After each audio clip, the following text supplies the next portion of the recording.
When it comes to winning U.S. presidential elections, we always hear about the swing voters and independents who make a difference. But what about Gen Z voters? 20% of the U.S. population is now people born between 1997 and 2012. What about them?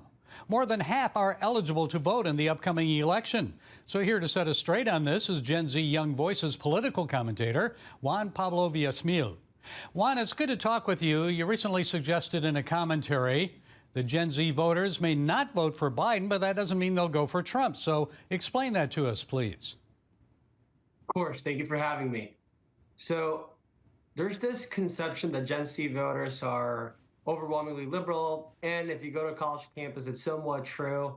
There's other trends that we could dive into, like high school seniors seem to be much more conservative now than almost in any other generation that is still alive. But what we also do know is that Generation Z doesn't love Trump and doesn't love Biden. Both candidates are not the best in the eyes of Gen Z. One, the first candidate, Donald Trump, is because many Gen Z folks see him as too impulsive and grotesque and not good. And then Biden, the most progressive faction of Gen Z, doesn't like him. Then the conservative faction of Gen Z doesn't like him. And there's not really a lot of, thirst for a boring moderator who's about to die because he's too old. Well, you contend Republicans have to do more then to attract young voters. They can't rely on traditional GOP-friendly outlets like Fox News. So you note that in 2022, Democrats outspent Republicans on social media advertising as much as 14-1 on Snapchat alone. So how important is it to reach young voters on platforms like Snapchat, even these Chinese-controlled TikTok? I mean, federal workers are restricted from having TikTok, but the Biden campaign's now on it. So is that hypocritical or a good strategy in your estimation? Yeah, sometimes I like to put my strategy hat on and forget the national security for a second. And the reality is that TikTok is the best platform to reach the youth. And if you look at it from a solely game theory perspective, Vivek Ramaswamy was right. Like, if Republicans are not on TikTok at all, and the liberals are, the Democrats are, then what is that going to translate into? So from a purely strategic perspective, Republicans should be on TikTok. Well, and even if you don't like TikTok, even if you think TikTok's sacrilegious, which I understand, they should at least be spending on Snapchat, which, like TikTok, is overwhelmingly composed, the public of that platform is overwhelmingly composed by Gen Z and the youngest members of the millennial generation. So if you want to reach young voters, you should be on those platforms and not just on Facebook and not just on Fox News. Well, I know someone, a Republican, who is very much involved on TikTok and Snapchat and is in tune with that. You believe Donald Trump should pick Vivek Ramaswamy as his running mate. So tell us more. Why Vivek? Yeah. Well, from this Gen Z perspective, focus perspective, Vivek Ramaswamy seems appealing.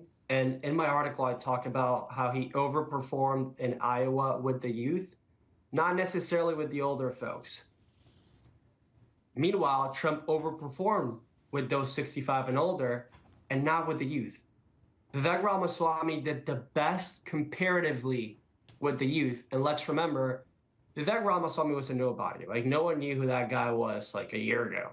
So if he managed to do that well with the youth coming out of nowhere, if he went on all those podcasts, if he pawed around with Jake Paul and all these influencers, if he went surfing on the Miami Bay, and he did all these things that might seem ridiculous to the average boomer, but some young folks were seeing and some young folks were hearing what he was saying, listening to his message. And it actually did penetrate that market. So even if it's not Vivek Ramaswamy, whoever that VP is, they need to focus on Gen Z in a Vivek Ramaswamy way. Because the reality is that even if for those who love Trump, Trump is already not very popular with Gen Z. So someone else who can't do that for him, that'd be ideal. Well, some evangelical voters stayed away from the polls in 2012 because they couldn't bring themselves to vote for a Mormon, Mitt Romney. So wouldn't Trump risk losing evangelicals if he chose Ramaswamy, a Hindu, as his running mate? What do you think? Yes, Vivek Ramaswamy actually made the same point, which is why, again, I want to say it's complicated business. That's why I still have the door open for someone who's not Vivek Ramaswamy, but who can replicate what he does. If that's Ben Carson, maybe, then he should do that. If that's JD Vance, if he could do what Vivek Ramaswamy does, sure. If that's Stefanik, sure.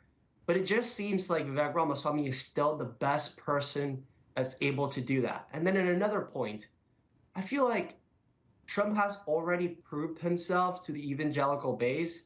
And I'm not an evangelical base expert, but I think they should be able to understand strategy and understand that this time around, they're not trying to appeal to them, not because they don't matter, but because we need some other section of the voting bloc to win an election. And that does not only apply to picking a VP, but that applies to Trump's, maybe the way he's talking about abortion is not ideal, but strategy is strategy. And he's trying to win an election. And if he don't win, he don't legislate. Okay, we'll see where he goes and where all of this takes us. Young Voices political commentator Juan Pablo Villasmil, thank you for setting us straight today. We appreciate it. Thank you very much.